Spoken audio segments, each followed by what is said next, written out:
Assalamualaikum warahmatullahi wabarakatuh. Bertemu lagi di mata kuliah Antropologi Agama.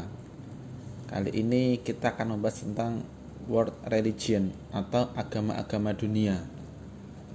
Jadi agama yang kita anut ini sekarang, yaitu agama Islam, itu adalah agama dunia di antara agama-agama dunia yang lain. Jadi ada banyak agama dunia. Nah, karena ada world religion, ada agama dunia, maka ada juga local religion atau traditional religion, agama yang lokal.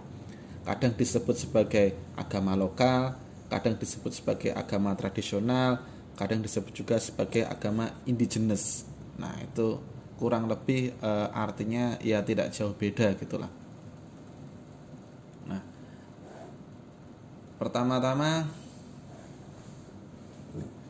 pengertian atau batasan dari agama dunia itu sendiri sebenarnya ada banyak versi ya. Ada yang mengatakan 10 besar dunia, artinya yang mempunyai pengikut 10 besar seperti Islam, Kristen atau Hindu dan seterusnya, yang kira-kira kalau dihitung di dunia itu jumlah pengikutnya ada 10 besar. Itu kalau di buku ini contohnya adalah Kristen, Islam, Hindu, agama Cina, Buddha, Sikh, Yahudi, Bahai, Zainisme, Shinto, dan Chaodai. Nah, itu salah satu versi seperti itu. Ada juga mengatakan yang mempunyai pengikut minimal sekian persen, 1%. Ada juga mengatakan agama dunia itu agama-agama yang yang imperatif ya, yang menjajah, yang menyebarluaskan ajarannya. Nah, nanti kita bahas sekilas di sini. Kemudian menurut Robert Redfield ya, agama dunia atau world religion tadi itu disebut juga sebagai great traditions, sedangkan agama lokal atau indigenous atau agama yang tradisi tadi sebagai small traditions. Jadi small tradition ini dinisbatkan kepada agama lokal karena mereka tradisinya itu simple ya, simple, sederhana, kecil dibandingkan dengan agama dunia yang lebih besar, lebih ribet karena selain memiliki massa atau pengikut yang banyak, world religion ini juga tadi mempunyai sifat imperatif dan juga responsif terhadap segala sesuatu yang baru. Seperti kalau kita dalam Islam itu dulu, zaman Nabi dulu, mungkin agama Islam itu tidak sekompleks saat ini. Nah, mungkin dulu aturan-aturan keagamaan itu cukup dari Quran dan hadis sudah cukup. Tapi kalau sekarang banyak hal-hal yang tidak ada di zaman Nabi, kita butuh banyak panduan baru, muncullah ilmu-ilmu baru, ilmu tauhid, ilmu fikih dan sebagainya, sehingga skala agama tradisinya itu semakin membesar dan sampai besok juga akan semakin membesar. Semakin banyak tradisi-tradisi baru yang diakomodasi oleh agama Islam nanti akan semakin membesarkan tradisi Islam itu sendiri. Sebagaimana di agama-agama lain juga sama seperti itu. Agama-agama dunia yang semakin membesar dan semakin ingin banyak mendapat pengikutnya, semakin ingin menunjukkan eksistensinya bahwa agamanya itu bisa survive di dunia, atau kalau versi Islam itu sahih likuli zaman wa makan, agama yang sahih, yang benar di segala macam konteks waktu dan tempat. Nah, itu jadi agama dunia ini selain ingin mengajak orang-orang memeluk agamanya, juga ingin membentuk tradisi baru, membentuk society yang baru, membentuk masyarakat yang baru, membentuk peradaban yang baru sesuai dengan agama mereka. Nah, ini beda dengan agama lokal yang tidak semasif itu, yang tidak seagresif itu untuk menunjukkan eksistensinya, untuk mengajak orang-orang untuk mengikuti ajarannya dan sebagainya. Bahkan mereka itu tidak punya konsep yang baku tentang ajaran agama itu sendiri. Di agama-agama lokal, agama-agama tradisional, agama-agama indigenous tadi tidak punya konsep yang baku. Satu orang dengan yang lain bisa memiliki penafsiran tersendiri karena memang tidak ada aturan yang baku. Bahkan aturan-aturannya juga lebih banyak diwariskan secara lisan. Beda dengan agama-agama dunia yang lebih baku. Agama dunia itu pada umumnya memiliki konsep Tuhan, memiliki konsep kitab suci, memiliki konsep tempat yang suci, tempat ibadah, tempat ziarah dan sebagainya. Beberapa agama langit, agama samawi juga memiliki konsep nabi, utusan dari Tuhan dan sebagainya. Konsep hari akhir yang agama-agama dunia ini memiliki beberapa kesamaan yang tidak dimiliki oleh agama-agama lokal. Nah, itu jadi kadang di Indonesia ini sebenarnya banyak sekali agama-agama lokal yang ada, tetapi karena mereka itu tidak sesuai dengan agama yang diakui di Indonesia. Ada 7 ya agama yang diakui di Indonesia: Islam, Kristen, Katolik, Hindu, Buddha, Konghucu, dan yang terbaru itu Bahai gitu ya. Bagaimana dengan agama-agama lokal di Indonesia yang mereka susah untuk mendapatkan pengakuan dari negara, padahal mereka juga warga negara. Kalau bikin KTP mereka mau nggak mau disuruh memaksakan diri untuk milih satu agama buat di KTP. Jadi kalau ada survei kepada warga Indonesia itu tentang jumlah pengikut agama tertentu itu nggak valid, karena ada beberapa penganut agama lokal atau yang tidak beragama dipaksa untuk mengikuti agama tertentu supaya tercatat di Dukcapil atau semacamnya. Nah, maka kemarin-kemarin itu sempat heboh bagaimana kalau agama di KTP itu kolomnya dihilangkan saja, supaya orang-orang yang penganut kepercayaan itu agama-agama lokal itu yang mereka merasa bisa menjadi dirinya sendiri, tidak perlu memaksakan diri jadi orang lain mengikuti ritual agama yang lain dan sebagainya. Tetapi ini juga jadi masalah kalau misalnya ada kecelakaan, di jalan, kemudian nggak tahu orang yang meninggal ini agamanya apa, mau dimakamkan dengan cara apa. Kalau orang Islam ya punya cara sendiri memakamkan jenazah, mengurus jenazah.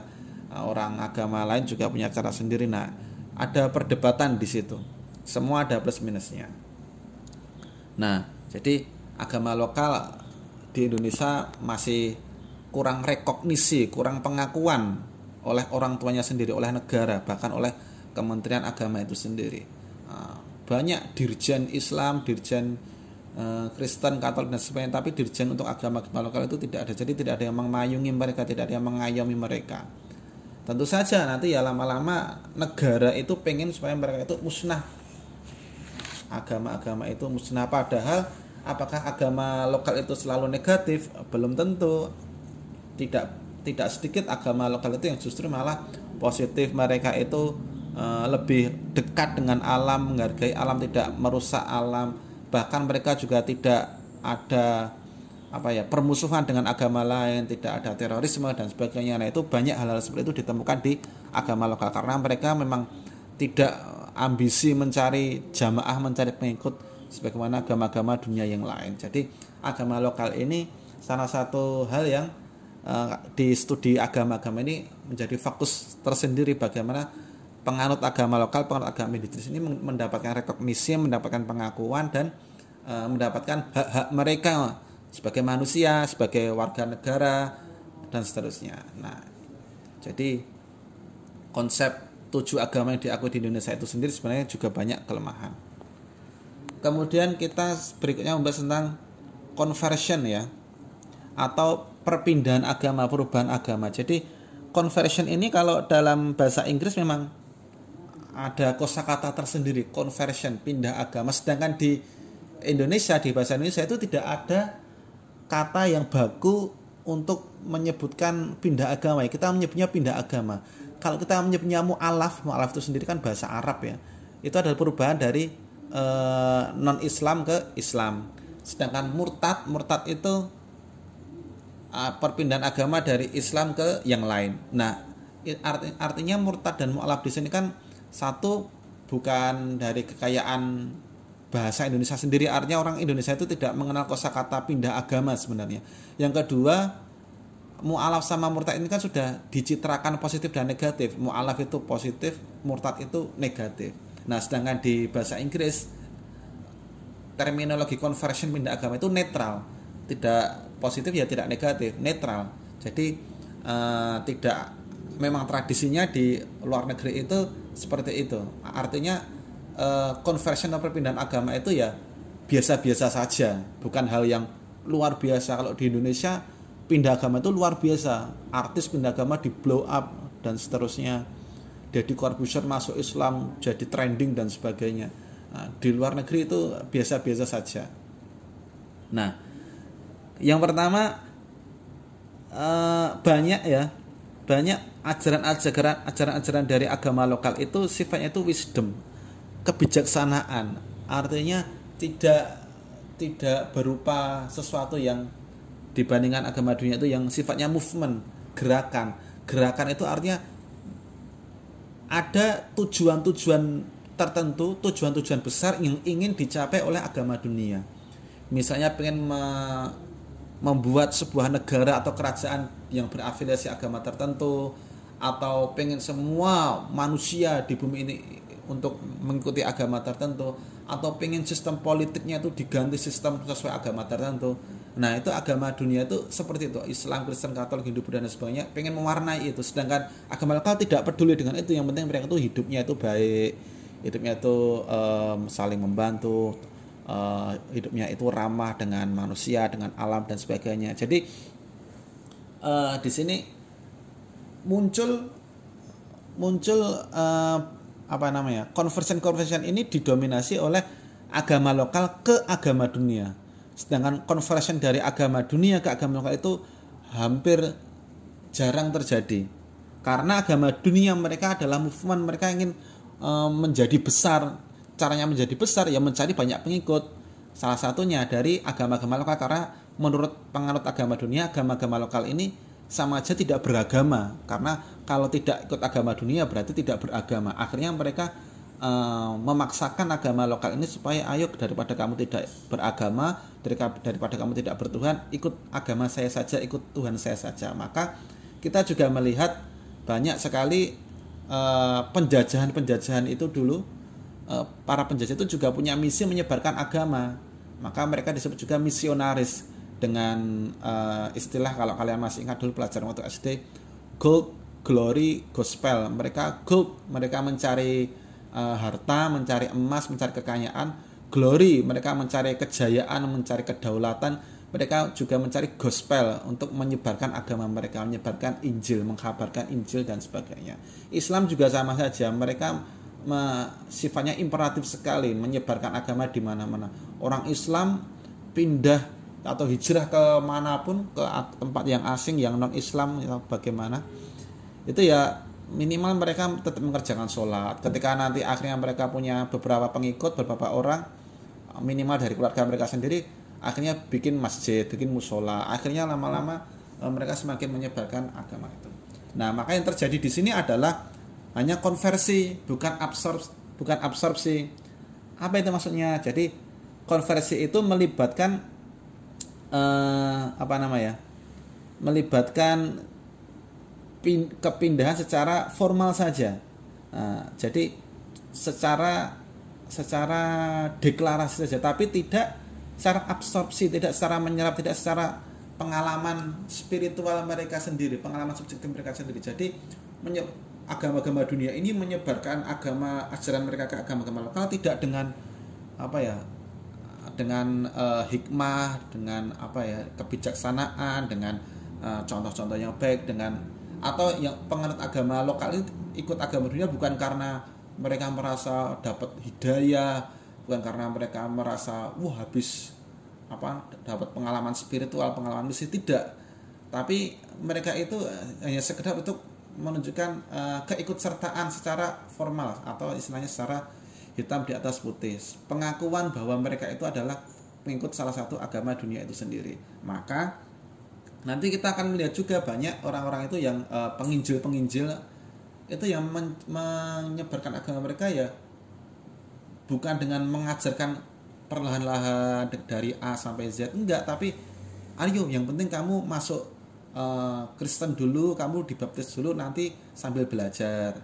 Islam juga sama aja, yang penting kamu baca syahadat dulu, nggak bisa sholat nggak apa-apa, nggak bisa ngaji nggak apa, nanti pelan-pelan. Nah itu jadi orang masuk Islam itu atau masuk agama dunia itu yang penting itu formalnya dulu, bukan dari pengalaman spiritualnya, pengalaman subjektifnya sendiri itu. Nah, jadi itu yang terjadi perpindahan agama lokal ke agama dunia.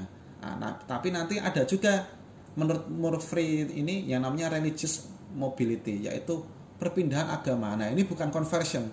Kalau conversion itu kan ya tadi perpindahan agama ya, yang mungkin dilakukan sekali seumur hidup atau ya sedikit lah. Tapi religious mobility ini sudah kayak agama itu udah kayak nggak ada artinya. Artinya mereka itu sering berpindah-pindah agama, tergantung kepentingan, tergantung kebutuhan. Misalnya, wah sekarang ini yang lagi prospek adalah agama A, ya sudah ayo kita ikut agama A. Oh kalau kita ikut agama A bahaya nanti dibunuh, ayo pindah agama B. Oh agama B miskin, ayo kita pindah agama C, dan seterusnya. Agama itu bukan sesuatu yang sakral lagi, pokoknya ya cuma sekedar afiliasi saja lah, kayak partai. Wah sekarang aku ikut partai ini, besok pindah partai itu biasa aja. Nah orang-orang yang melakukan religious mobility ini menganggap agama itu ya seperti partai itu saja, cuma afiliasi saja. Atau seperti fans klub sepak bola juga. Suatu waktu pindah, suatu waktu ganti, tidak masalah. Bukan sesuatu yang sakral. Nah, kemudian ada pertanyaan, apakah agama dunia itu sama dengan agama samawi dan agama lokal itu sama dengan agama bumi? Ya, agama-agama samawi itu, ya agama-agama yang samawi itu kan dari kata sama, langit, yang diturunkan dari langit, itu yang memiliki konsep kurang lebih sama dengan agamanya Abrahamic religion atau agama Nabi Ibrahim. Jadi Nabi Ibrahim itu kan bapak dari agama-agama atau bapak dari para nabi juga, Abul Anbiya. Nabi-nabi dari Nasrani, dari Yahudi, dari Islam itu kan berujung ke Nabi Ibrahim juga. Nah, maka ada yang menyebutkan bahwa agama dunia itu ya agama samawi, Islam, Kristen, Katolik, kemudian Yahudi. Nah, agama lokal ini sering disebutkan sebagai agama bumi. Nah, karena agama dunia ini disebut agama langit, maka perspektif mereka atau paradigma berpikir mereka itu orientasinya langit. Orientasinya itu adalah akhirat, hari akhir. Bagaimana supaya mereka itu selamat atau bahagia di hari akhir nanti. Orientasinya itu akhirat. Pokoknya apa yang dilakukan di bumi ini ya harus membuat kita selamat atau membuat kita bahagia di akhirat nanti, di surga nanti. Sedangkan agama lokal, agama bumi, ini karena mereka disebut agama bumi, mereka orientasinya bumi, paradigmanya bumi. Mereka bahkan tidak mengenal konsep hari akhir, akhirat, kiamat dan sebagainya. Berarti mereka kemudian orientasi hidupnya ke bumi, bagaimana supaya bumi ini tetap lestari, tetap terjaga, anak cucunya nanti bisa tetap hidup di situ dengan baik. Nah, akhirnya kita bisa melihat bahwa agama dunia ini lebih sifatnya eksploratif dan eksploitatif terhadap bumi. Kayak bumi itu nggak ada artinya karena hanya sementara saja. Kata orang Jawa, hidup itu cuma mampir ngombe gitu ya. Mampir minum itu cuma sebentar. Bahkan di ajaran-ajaran Islam itu sendiri sudah banyak sekali disebutkan bahwa kita tuh hidup cuma sementara, dunia hanya titipan dan sebagainya. Agama bumi enggak, agama lokal enggak. Bumi adalah rumah mereka selama-lamanya, artinya harus dijaga, jangan sampai rusak. Nah, jadi nanti kita akan melihat di pertemuan-pertemuan berikutnya nanti bahwa kelekatan agama lokal indigenous dengan ekologi itu sangat kuat dibandingkan dengan agama dunia. Agama dunia cenderung lebih merusak, lebih eksploitatif terhadap kekayaan alam seperti itu. Nah, kemudian conversion and colonization of everyday life. Jadi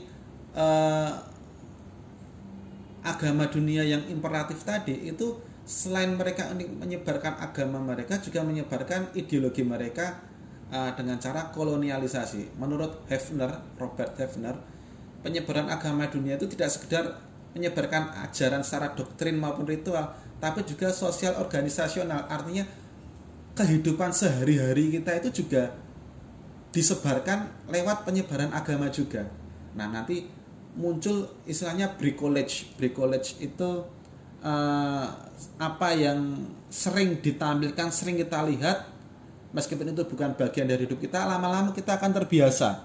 Lama-lama kita akan merasa itu adalah bagian hidup kita. Nah, jadi perubahannya seperti ini terjadi secara gradual, berproses, bertahap, terstruktur, tapi hasilnya sangat besar, sangat signifikan, sangat masif. Dan ini perubahan ini juga tidak sadar. Ini bisa kita lihat dari perubahan arsitektur rumah, aksesoris, cara kita berpakaian, cara kita berperilaku, adab sopan santun kita, cara berpikir kita, sampai ke cara beribadah kita. Kita yang melihat para kolonial, para penjajah yang menjajah di suatu tempat, misalnya orang Belanda ketika menjajah kita, mereka menampilkan diri sebagai orang yang pakai baju jas, kemudian makan pakai sendok, pakai garpu, kemudian mereka punya adab-adab etika tertentu. Itu karena sering dilihat, akhirnya menjadi tadi bricolage, menjadi wajar, akhirnya mengubah perilaku kebiasaan dari warga lokal yang dijajah itu sendiri. Nah, disitulah peran kolonialisme dan juga kapitalisme terjadi. Yang tadinya mungkin orang tidak butuh, yang makan tidak butuh pakai sendok, akhirnya butuh sendok. Nah, karena orang-orang butuh sendok, akhirnya kapitalis memproduksi sendok, mereka menjadi kaya. Yang tadinya orang-orang lokal tidak butuh pakai jas, tapi karena sering melihat orang-orang keren pakai jas, orang-orang terdidik pakai jas, akhirnya mereka butuh jas. Kemudian para kapitalis memproduksi jas untuk menjualnya, akhirnya kapitalis menjadi kaya. Nah, ini masih kita lihat sampai sekarang. Nah, mungkin kalau wanita melihat standar kecantikan itu seperti apa, oh yang putih, yang glowing, akhirnya mereka mencari gimana caranya supaya putih dan glowing, oh beli produk-produk kecantikan. Akhirnya para kapitalis memproduksi kosmetik dan sebagainya, mereka kaya, yang beli makin miskin tapi makin glowing. Nah, seperti itu. Nah, di situ penyebaran agama juga sama. Penyebaran agama itu disertai dengan penyebaran ideologi dan juga kapitalisasi seperti itu. Sekarang orang-orang penyebaran agama Islam juga sama saja, disertai seperti itu, mulai dari pakaian, dikit-dikit ada pakai yang syar'i, ada yang tidak syar'i, jilbab saja harus ada embel-embel jilbab yang syar'i, ada yang tidak. Nah, kemudian nanti lanjut ke makanan harus yang halal, yang halal itu nanti diproduksi melalui mekanisme tertentu di MUI, bayar lagi dan sebagainya. Nah, yang seperti ini merubah gaya hidup ini juga bentuk kolonialisasi dari agama. Seperti itu. Ya, kita mungkin sadar tidak sadar itu sudah menjadi bricolage yang membuat kita berpikir ya sudah wajar, memang sebagai umat Islam harus seperti itu. Tapi kalau kita berpikir secara filsafat kapitalisme, ya itu menguntungkan para kapitalis, kita cuma sebagai sapi perahan. Nah, kemudian world religions in the religious field. Jadi agama baru, agama-agama dunia itu sebenarnya tidak akan bisa mengganti atau menyingkirkan agama lokal. Ketika agama dunia hadir di suatu daerah yang memiliki agama lokal, mereka itu umumnya nggak bisa babat alas 100% itu nggak bisa.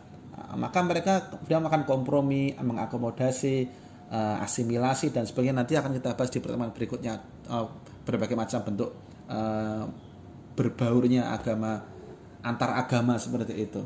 Karena kalau mereka niat untuk menghabisi agama lokal, yang terjadi adalah a battlefield for conflicting religious system menurut Murphy ini. Jadi akan menjadi medan peperangan. Karena agama lokal ini meskipun mereka nggak mencari pengikut, tapi kalau mereka dilawan kepercayaan mereka, mereka juga bisa perang. Nah, bisa perang. Artinya daripada perang, niatnya pengen dapat pengikut banyak, malah jadi nggak dapat pengikut, malah kekurangan pengikut, ya sudah nggak lewat jalan perang, tapi dengan cara apa? Dengan cara yang lebih damai, lebih kekeluargaan. Maka banyak agama-agama itu yang kemudian menjadi terlokalkan. Misalnya Islam juga sama. Islam di Jawa itu ibadah sholat itu diganti istilahnya menjadi sembahyang. Padahal sembahyang itu kan menyembah hyang itu kan sebutan dewa-dewanya orang-orang Hindu seperti itu ya. Tapi itu bentuk saja, bentuk bagaimana supaya agama Islam ya sebagai agama dunia tidak berperang dengan agama lokal yang ada di Jawa saat itu. Nah, jadi nanti kita akan bahas macam-macam bentuk perbauran seperti itu di pertemuan berikutnya. Nah, jadi kalau kalian melihat banyak agama-agama dunia yang terlokalkan, bahkan ada istilah Islam Nusantara, itu adalah bentuk supaya menghindari peperangan, menghindari penolakan, menghindari konflik dengan agama-agama lain, juga agama-agama lokal.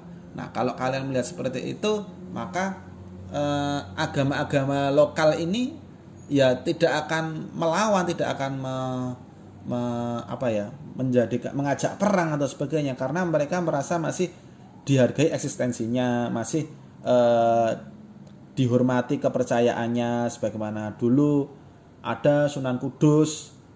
Di Kudus itu beliau melarang umat Islam untuk berkorban menggunakan sapi, diganti kebo. Orang-orang Hindu yang menganggap sapi itu sakral merasa senang, oh kepercayaan mereka masih dihargai, masih dihormati. Akhirnya orang Islam boleh tinggal di Kudus, boleh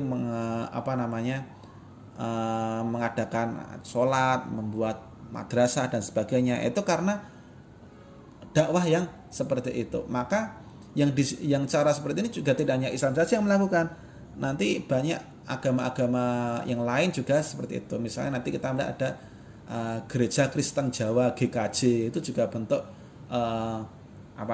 mengakomodir agama lokal seperti itu ya. Nanti ada juga di dalam Buddha ya. Buddha itu kan ada Theravada, ada, kalau di Indonesia ini ada istilah sendiri, itu namanya Budayana, yang hanya ada di Indonesia. Itu juga bentuk akomodasi supaya lebih diterima di Indonesia. Nah, jadi agama lokal ini ya mereka tidak imperatif, artinya tidak agresif, tapi mereka juga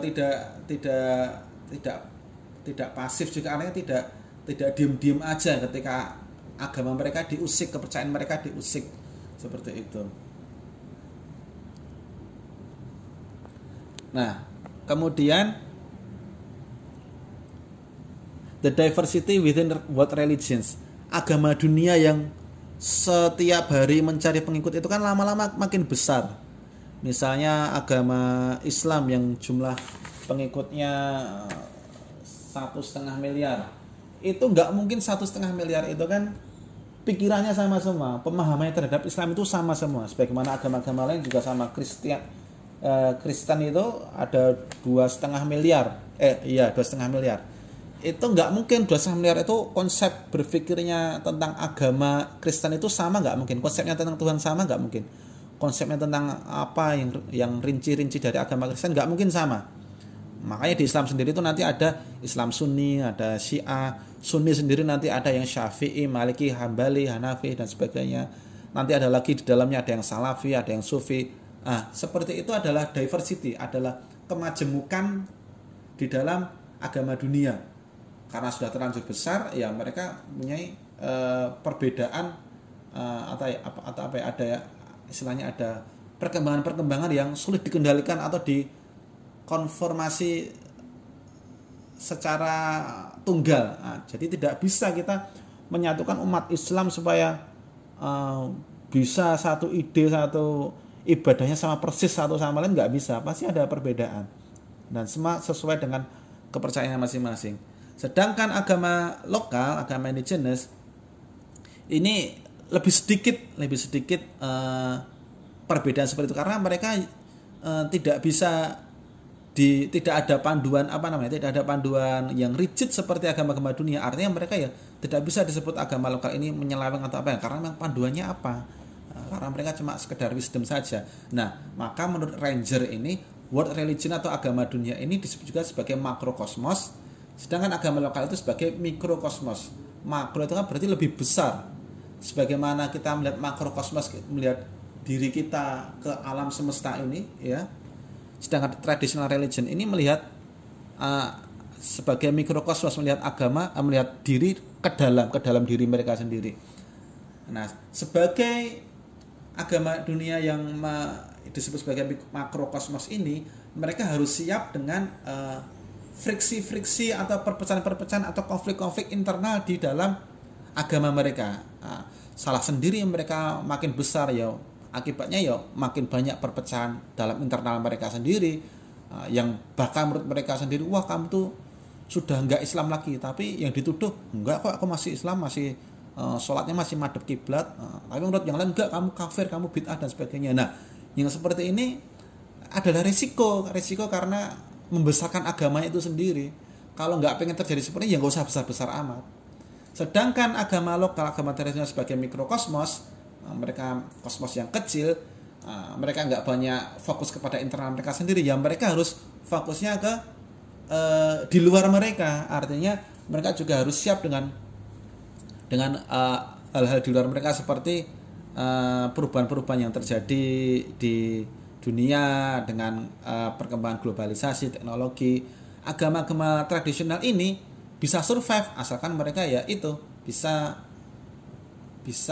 beradaptasi dengan perubahan-perubahan seperti itu. Kalau mereka nggak bisa adaptasi, ya mereka bakal makin lama makin punah. Nah, generasi muda mereka, anak-anak muda mereka melihat, kok orang-orang yang penganut agama dunia, world religion itu hidupnya lebih enak ya, lebih bahagia ya, lebih kaya dan sebagainya. Akhirnya lama-lama mereka mengikuti agama dunia. Akhirnya agama tradisional semakin lama semakin tertinggalkan. Akhirnya kalau mereka nggak bisa adaptasi, lama-lama agama lokal ini ya punah seperti itu. Sekian saja, semoga bermanfaat dan barokah. Assalamualaikum warahmatullahi wabarakatuh.